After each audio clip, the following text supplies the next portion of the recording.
Hello everyone, very warm welcome to my channel learning with Komal. आज की इस video में लेकर आए हैं कैपेसिटी टू कॉन्ट्रैक्ट्स के बारे में आज हम पढ़ेंगे और लीगल रूल्स रिगार्डिंग माइनर, ये सब हम स्टडी करेंगे। काफ़ी इम्पॉर्टेंट टॉपिक है एग्ज़ाम पॉइंट ऑफ व्यू से भी, और वैसे भी ये टॉपिक काफ़ी ज़्यादा इम्पॉर्टेंट है।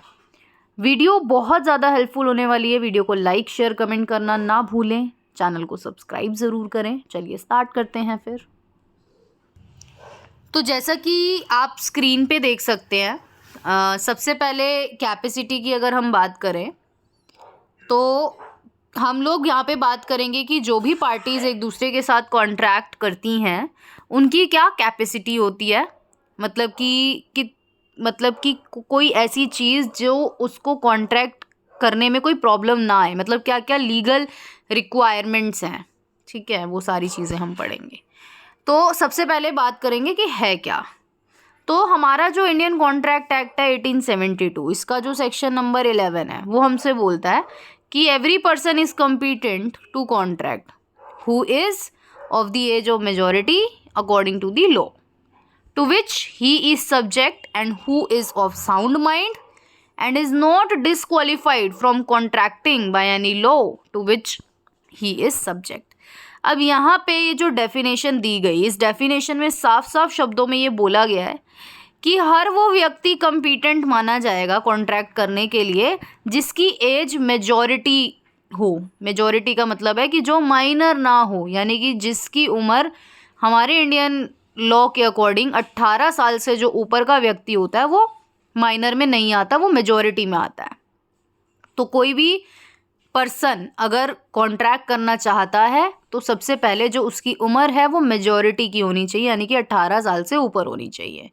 उसके बाद वो साउंड माइंड का होना चाहिए, मतलब कि उसकी जो दिमागी स्थिति है वो सही होनी चाहिए। अगर उसकी दिमागी स्थिति सही नहीं है और फिर भी अगर आप जो है वो कॉन्ट्रैक्ट करता है तो वो कॉन्ट्रैक्ट वैलिड नहीं माना जाएगा, ठीक है। एंड इज़ नॉट डिसक्वालीफाइड, और ना ही वो व्यक्ति किसी भी कानून के द्वारा कभी डिसक्वालीफाई गया हो कॉन्ट्रैक्ट करने के लिए। तो ये 3 बातें मेजर हमें इस डेफिनेशन से समझ में आई। तो यहाँ पे बातें जो हमें समझ में आई वो क्या क्या आई, 3 मेजर पॉइंट्स, जैसे कि फर्स्ट कि as per Indian majority act 1875 की जो पर्सन है वो कम्पिटेंट तब माना जाएगा जब उसकी एज जो है वो मेजॉरिटी की होगी, यानी कि वो 18 साल से ऊपर का होगा। दूसरा बोला गया being a person of sound mind, sound mind होना चाहिए, यानी कि उसकी दिमागी हालत सही होनी चाहिए। उसके बाद वो किसी भी कानून के द्वारा कभी डिसक्वालीफाई ना हुआ हो कॉन्ट्रैक्ट करने के लिए। वो कहते हैं ना, कभी कभी कोई एक्ट या कभी कभी कोई कानून या उस बंदे पे कोई केस हो गया जिस वजह से उसको कानून के ऑर्डर्स हैं कि वो अब कोई कॉन्ट्रैक्ट नहीं कर पाएगा या इस तरीके का, तो डिसक्वालिफिकेशन उसका नहीं होना चाहिए, ठीक। इसके बाद हम बात करेंगे जो हमारा मेजर टॉपिक है, that is related to minor, कि माइनर के रिगार्डिंग क्या प्रोविजंस हैं हमारे इंडियन कॉन्ट्रैक्ट एक्ट 1872 में। नंबर 1 हमसे बोला गया contract with a minor will be considered as void. Void मतलब इनवैलिड। तो जब भी कोई व्यक्ति किसी माइनर के साथ कॉन्ट्रैक्ट करता है तो वो कॉन्ट्रैक्ट जो है वो वॉइड माना जाएगा। तो as per the provision of Indian contract act 1872, जो हमारा इंडियन कॉन्ट्रैक्ट एक्ट 1872 है वो हमसे साफ साफ शब्दों में ये बोल रहा है कि माइनर जो है वो कम्पिटेंट ही नहीं होता, मतलब उसकी कैपेसिटी ही नहीं होती कि कोई भी कॉन्ट्रैक्ट करने की किसी भी पार्टी के साथ, किसी भी पर्सन के साथ। तो कोई भी कॉन्ट्रैक्ट अगर माइनर के साथ किया जा रहा है तो उसको हम वॉइड एब इनिशियो समझेंगे। वॉइड एब इनिशियो का मतलब ये होता है कि स्टार्टिंग से ही वो कॉन्ट्रैक्ट वॉइड है, स्टार्टिंग से ही वो कॉन्ट्रैक्ट इनवैलिड है, मतलब समझ गए आप। दूसरा point, contract with a minor can't be ratified even after attaining majority. मतलब रेटिफाइड का मतलब कि उसको एक्सेप्ट किया जा ही नहीं सकता, मतलब वो कॉन्ट्रैक्ट वैलिड हो ही नहीं सकता, भले ही वो माइनर मेजॉरिटी की एज में ही क्यों ना आ जाए, क्योंकि कॉन्ट्रैक्ट करने का टाइम जब था, जब कॉन्ट्रैक्ट किया गया था, तब वो माइनर था। ठीक, तो इसको समझेंगे क्या बोला गया। तो इन case a minor has entered into a contract with the party, अगर कोई माइनर किसी पार्टी या किसी पर्सन के साथ कॉन्ट्रैक्ट कर लेता है, तो he can't rectify the agreement once he attains the age of majority. भले ही वो हो सकता है, जैसे मान लो कि अभी उसकी उम्र जो है वो 17 साल और मान लो कि 10 महीने है, ठीक है, और 2 महीने के बाद वो मेजोरिटी की एज में आ जाएगा, 18 से अबव हो जाएगा, तो उस टाइम जिस टाइम कॉन्ट्रैक्ट किया गया वो तब माइनर था। ठीक है, भले ही 2 महीने बाद जब इस चीज़ पर लाइट पड़ी या इस चीज़ पर सोचा गया तो अब उसकी एज 18 है, तो नहीं माना जाएगा, क्योंकि कॉन्ट्रैक्ट करा था उस टाइम पर माइनर था। तो the contract shall be considered void ab initio even though the minor has attained the age of majority and is competent to contract. It is important to remember that void ab initio agreement can never be ratified. मतलब अब आप इस बात को ध्यान से समझें कि माइनर के साथ कॉन्ट्रैक्ट करने का मतलब ही वही है कि वो शुरू से ही void ab initio माना जाएगा, स्टार्टिंग से ही वो कॉन्ट्रैक्ट void यानी कि इनवैलिड माना जाएगा। समझ में आ गया जो मैंने एग्जाम्पल दिया कि मान लो एक बच्चा है 17 साल 10 महीने का है, ठीक है, अभी 2 महीने के बाद उसका बर्थडे आ जाएगा, वो 18 ईयर्स क्रॉस कर जाएगा, मतलब एज ऑफ मेजॉरिटी में एंटर कर जाएगा। तब भी वो, क्योंकि जब वो कॉन्ट्रैक्ट जिस टाइम पर किया गया था तब वो माइनर था, तो इसीलिए भले ही 2 महीने बाद वो मेजॉरिटी की एज में आ गया, तब भी वो कॉन्ट्रैक्ट void ab initio ही माना जाएगा, वो कॉन्ट्रैक्ट कभी भी रेटिफाइड नहीं माना जाएगा, यानी कि एक्सेप्टेबल माना ही नहीं जाएगा। उसके बाद can't be declared insolvent. Insolvent मतलब दिवालिया होना, इंसॉल्वेंट मतलब जो कोर्ट ने डिक्लेयर कर दिया कि ये इंसॉल्वेंट है, यानी कि इसके पास कुछ पैसा है ही नहीं। तो अब इन्होंने बोला क्या, कांट बी डिक्लेयर इंसॉल्वेंट। तो minor can never be declared as insolvent, minor को आप कभी भी इंसॉल्वेंट डिक्लेयर कर ही नहीं सकते। लॉ के according he is not competent to contract, कि माइनर जो है वो कम्पिटेंट है ही नहीं। अब आप अगर किसी माइनर के साथ कॉन्ट्रैक्ट करके बैठ गए तो उसमें आपकी गलती है, माइनर की गलती नहीं है, कोर्ट आपकी सुनेगा ही नहीं। तो he is not competent to contract any debt. मान लो मैंने किसी 16 साल या 17 साल के बच्चे को 10,000 रुपये दिए उधार पे, ठीक है, अब वो मान लो वो मुझे लौटा ही नहीं रहा और मैं चली गई कोर्ट के पास। कोर्ट ने तो मुझे साफ साफ बोल दिया कि अगर उसके पास पैसे नहीं है तो आप कुछ नहीं कर सकते, क्योंकि आपकी ही गलती है, आपने बच्चे को पैसे दिए ही क्यों, ठीक है, आपने माइनर के साथ कॉन्ट्रैक्ट किया ही क्यों, तो आपकी नहीं सुनी जाएगी। तो no dues can be payable from the personal property of a minor, भले ही माइनर की पर्सनल प्रॉपर्टी भी हो, जहाँ से आप सोचो कि मैं ये पैसे अपने कर लूँ रिकवर, तब भी आप उसकी पर्सनल प्रॉपर्टी भी नहीं छेड़ सकते। कोर्ट उसकी जिम्मेदारी, मतलब कोर्ट उसकी कह सकते हैं कि मंजूरी देगा ही नहीं। तो इन एनी केस अब minor can not be held personally liable. तो माइनर के साथ अगर कोई कॉन्ट्रैक्ट कर रहा है तो माइनर की गलती नहीं है, आपकी गलती मानी जाएगी, ठीक है। पर्सनली लाइबल उसको आप बना ही नहीं सकते किसी चीज़ के लिए, उसको आप इंसॉल्वेंट डिक्लेयर कोर्ट कर ही नहीं सकता। वो इसलिए नहीं कर सकता क्योंकि वो कॉन्ट्रैक्ट करने के लिए कम्पिटेंट ही नहीं है, दैट्स वाई, ठीक है। उसके बाद minor can be a beneficiary in a contract.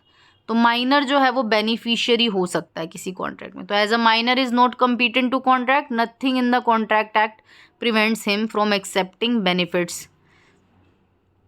सुनना बात को ध्यान से, तो minor can be a beneficiary in a contract.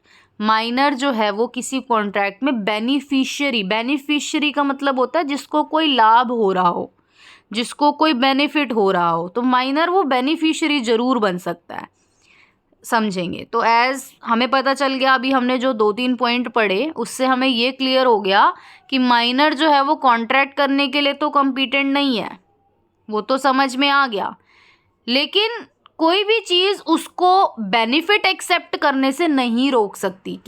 कोई ऐसा कॉन्ट्रैक्ट हुआ है जिसमें माइनर को कुछ बेनिफिट हो रहा है, तो माइनर तो अपना बेनिफिट एक्सेप्ट करेगा, तो कोई भी लॉ, कोई भी कानून उसको बेनिफिट एक्सेप्ट करने से नहीं रोक सकता। So in a case where a promissory note is executed in the favor of a minor will not be considered void and can also be sued upon by him। मतलब promissory note मतलब क्या होता है, जिसमें मैं कोई मान लो जैसे promissory note होता है कि पैसे देने के लिए 10,000 रुपये, I promise to pay 10,000 amount to this person, this type of note is called promissory note। ठीक है, तो अगर वो कोई प्रॉमिसरी नोट एग्जीक्यूट हुआ है माइनर के फेवर में तो वो वॉइड नहीं माना जाएगा। मतलब उसको आप वॉइड एब इनिशियो नहीं मानोगे, क्योंकि वहाँ पे एक तरीके से माइनर को कुछ मिल रहा है, माइनर को कुछ बेनिफिट हो रहा है। ठीक है, और अगर इन केस सामने वाली पार्टी ने प्रॉमिसरी नोट तो दिया लेकिन टाइम पर पेमेंट नहीं करी, जो उस प्रोमिसरी नोट में डेट लिखी थी कि हाँ मैं माइनर उस पर्सन को 10,000 रुपये दूंगा, इस डेट को दूंगा, अगर सामने वाली पार्टी ने वो 10,000 रुपये नहीं दिए तो माइनर उसके खिलाफ केस जरूर कर सकता है। As he might not be competent to be a party to a contract but he can accept benefits. भले ही वो उस कॉन्ट्रैक्ट में एज अ पार्टी नहीं बन सकता, बट येस वो बेनिफिट्स जरूर एक्सेप्ट कर सकता है। Similarly a minor can not become a partner in a partnership firm. ये बात ध्यान रखना कि माइनर जो है वो किसी भी पार्टनरशिप फर्म में पार्टनर भी नहीं बन सकता, लेकिन कोई ऐसा केस है जहाँ पे सारे पार्टनर्स ने कुछ अपना कंसेंट दिया कि वो माइनर को एडमिट करेंगे for the benefit of the partnership, तब उसको हम एडमिट कर लेंगे। मतलब अब इस वाले पॉइंट से, जो 4th नंबर वाला पॉइंट है, इससे हमें ये समझ में आया कि माइनर के तो मज़े ही मज़े हैं, उसको तो बेनिफिट मिल रहा है तो वो लेगा, और अगर वो सामने वाली पार्टी के साथ उधार लेके बैठ गया, जैसे हमने ऊपर वाले केसेस में पढ़ा कि अगर वो पैसे लेके बैठ गया तो अगर वो नहीं भी दे रहा तो माइनर का कोई कुछ बिगाड़ ही नहीं सकता है। ठीक है, लेकिन हाँ माइनर जो है बेनिफिट ज़रूर एक्सेप्ट कर सकता है। उसके बाद कॉन्ट्रैक्ट बाय गार्जियन, तो minor's agreement is considered void. Minor अगर कोई एग्रीमेंट करता है तो वो तो वॉइड है, वो तो इनवैलिड है। लेकिन जो माइनर का गार्जियन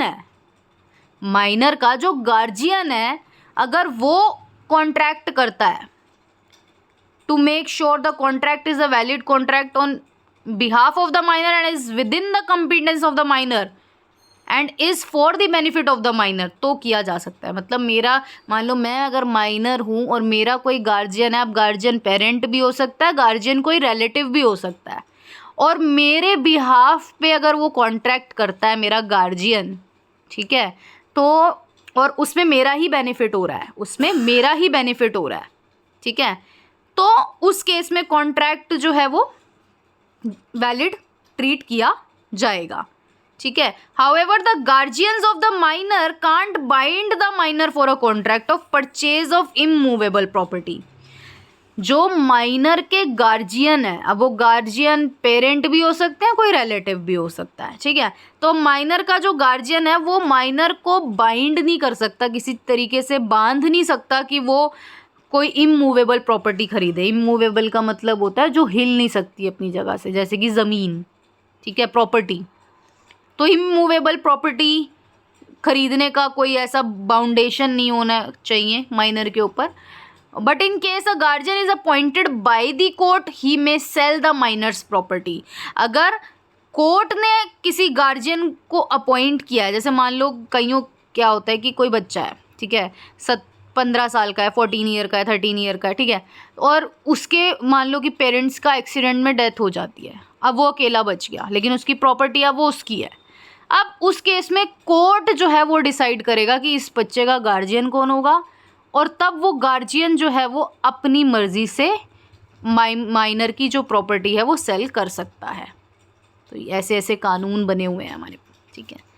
फिर उसके बाद माइनर एज एन एजेंट, तो माइनर को एजेंट के रूप में भी अपॉइंट किया जा सकता है। Minor will not be liable, फिर भी माइनर जो है वो लायबल फिर भी नहीं होगा, ठीक है। तो minor will have the same duties and will have act on behalf of the principal. Principal मतलब होता है मेन पर्सन, ठीक है। तो माइनर जो है वो ड्रॉ कर सकता है, डिलीवर कर सकता है किसी भी नेगोशिएबल इंस्ट्रूमेंट को, ठीक है। नेगोशिएबल इंस्ट्रूमेंट मतलब जैसे कि प्रोमिसरी नोट हो गया और ये आपके चेक्स हो गए, ये सब नेगोशिएबल इंस्ट्रूमेंट्स होते हैं, लेकिन वो उसको आप लाइबल तब भी नहीं बोल सकते, ठीक है। तो आज के लिए सिर्फ इतना ही। वीडियो को लाइक शेयर कमेंट ज़रूर करें। Thank you so much.